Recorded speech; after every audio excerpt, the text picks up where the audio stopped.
We do this thing in sports, and it really is just an application of something we know in terms of the rule of law, and it's about precedent, right?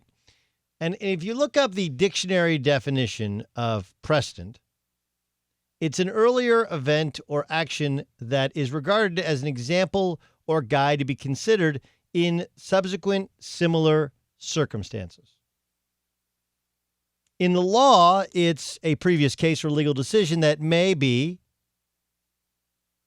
or must be followed in subsequent similar cases. That's how the Supreme Court works, right? Once you rule in Brown versus the Board of Education, right? That's what struck down segregation. Roe versus Wade. That's, of course, what made abortion legal in our country. Like these cases, once they go to the Supreme Court, that is the precedent that other cases fall underneath. Now, the way around precedent is when you can say, hey, this actually isn't similar. Right? It's dissimilar. And here's why. I look at the Jamal Adams trade request from the New York Jets.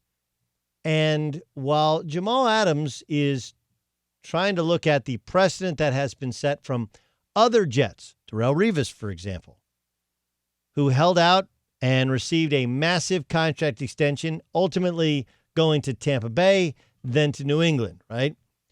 Or if Jamal Adams wants a contract, before his fourth year, like Christian McCaffrey has, or Ezekiel Elliott got, or Todd Gurley got. Those he believes are, in fact, a precedent. When you're one of the elite players in the league and you want to get ahead of it and they really want you, oh, yeah, by the way, safeties are more important now than they maybe ever have been previously, right? A box safety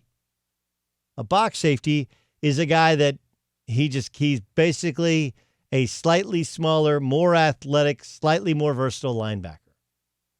The best safeties, and this is more a Derwin James quality, have the ability to play anywhere on the field. Where could he be a linebacker? Yeah. Could he be a cornerback? Yes. Could he be a rush end? Absolutely. He can blitz. He can cover. He's long enough and strong enough to cover a tight end, but athletic enough to match up with slot guys and wide receivers alike, as well as a good enough thumper to crush people when they come across the middle and make a stop in the run game.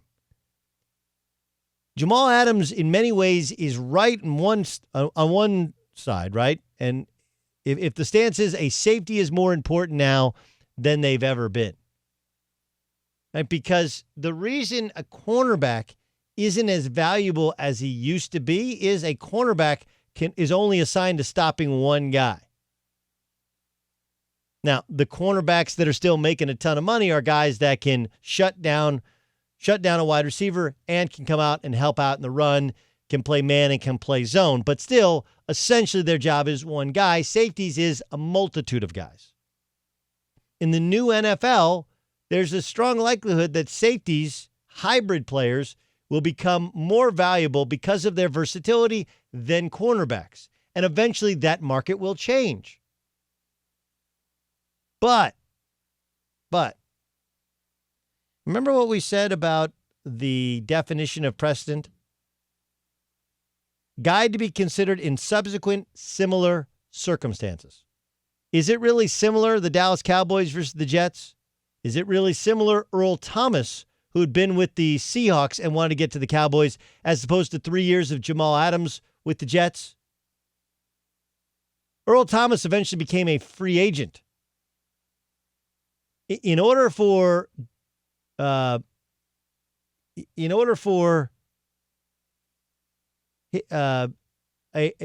free agency to be had by a rookie player or now a third-year player like Jamal Adams, we realize that the Jets would have to not offer up a fifth-year option, which they would never do, and then they would have to not offer him a franchise tender for 2 additional years each year. So whether or not Jamal Adams wants to be a Jet or not, the fact is that the Jets basically have right of first refusal for year 4, year 5, year 6, year 7, and if they really want, year 8. He is not close to being a free agent. He has not come close to earning the right to determining where his ultimate destination is. And it's also important to remember that Joe Douglas is new on the job. I have this saying, and I think it applies to coaches, it applies to general managers, it applies to anyone who's in a new situation. Joe Douglas was not handed a blank canvas. Matter of fact, that canvas had lots of paint on it, and he had to try and figure out a way to make it look like art. They had signed Le'Veon Bell to a massive contract. As big as Le'Veon wanted, no, but a big contract that the new head coach, Adam Gase, didn't want a running back under. They had drafted poorly with the exception of their first-round draft pick under Mike McCagnon. They had holes all over the roster. And so while he's plugging holes, he has a safety who's under club control for what could be 4 more years with no negotiations. 4. He has a safety under contract who wants a new deal when there is no real sense of what the financial landscape looks like for the Cowboys in the future. So I understand that we like to use precedent. Hey, Zeke. Hey, Christian McCaffrey. Hey, Todd Gurley. Even Jared Goff got a new deal. Carson Wentz got a deal early. The position is different. The timing is different. The team is different. The general manager is new. Didn't draft Jamal Adams. I'm sure he likes him. The landscape is different now than it has ever been in the sport. And while we do see Earl Thomas want out of Seattle, he didn't actually get to the Cowboys where he said, come and get me. But Earl Thomas had spent an entire career in Seattle, whereas Jamal Adams has been there for like 5 minutes. If you don't like the contract that you have as a highly rated first-round draft pick, then guess what? Take that up with the union. But if I'm the Jets, I do exactly what the Jets are doing. And we all look at it from this perspective. We all look at and say, hey, if Joe Douglas, if he gives him a new contract, that's smart. Right? That's really smart. You give him a new contract. You get a safety. You reward him. That's not how players think.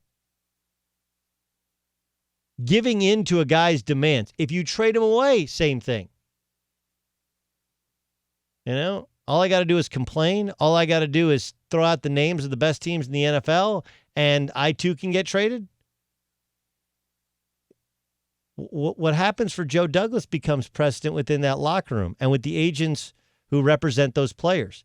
If you give in and relent to his demands and send him to his dream destination, why would any New York Jet want to stay with the Jets if they're going to be crummy and you're not from there and you think you have a relationship with somebody on a different team? Like, you never do that. So Jamal Adams walks in, gets a new contract because he's outperformed his old contract. What does Sam Darnold do? No, Quinnen Williams is only a year in. He was hurt last year, but if I'm Quinnen Williams, the second I can, I walk in and say, you gave Jamal Adams, you gave Sam, it becomes this snowball. And at some point, the answer has to be like, we will pay you. What's to say we won't give you the biggest deal of safety has been? It's just not right now. And you can shop yourself we're not going to give you permission to shop a trade, but if somebody wants to offer us something crazy like 2 first-round picks, we'll listen. But unless you're valued at that level, we like where we are at our safety position. We like the contract that you're under. If we didn't value you, if we thought you were that big a pain and you weren't that good, we'd just give you away for a 3rd-round pick and move on. Wash your hands of it. We think you're great. But why do we have to pay you some absorbent sum of money when you're under contract for this money? And your 5th year, we can renegotiate, or you can take the 5th year deal, which is a lot more money. You're a high 1st-round pick. You're making money. You made money. And also, don't be don't be foolish and fall into the trap that that players will tell you in terms of their contracts. Right? They will tell you this all the time. Like, oh, well, NFL contracts aren't guaranteed. First-round draft picks contracts are 100% guaranteed, all 4 years. Well, I'm not making that much money. Yearly salary. Okay. He made $14.7 million his first year because of the signing bonus, the base salary, all the cash given to him up front. So, yeah, right now it looks like he's only going to make $3.5 million, and next year's fifth-year option would be $9.8 million. But that's because people cleverly completely discount what they are given in upfront money.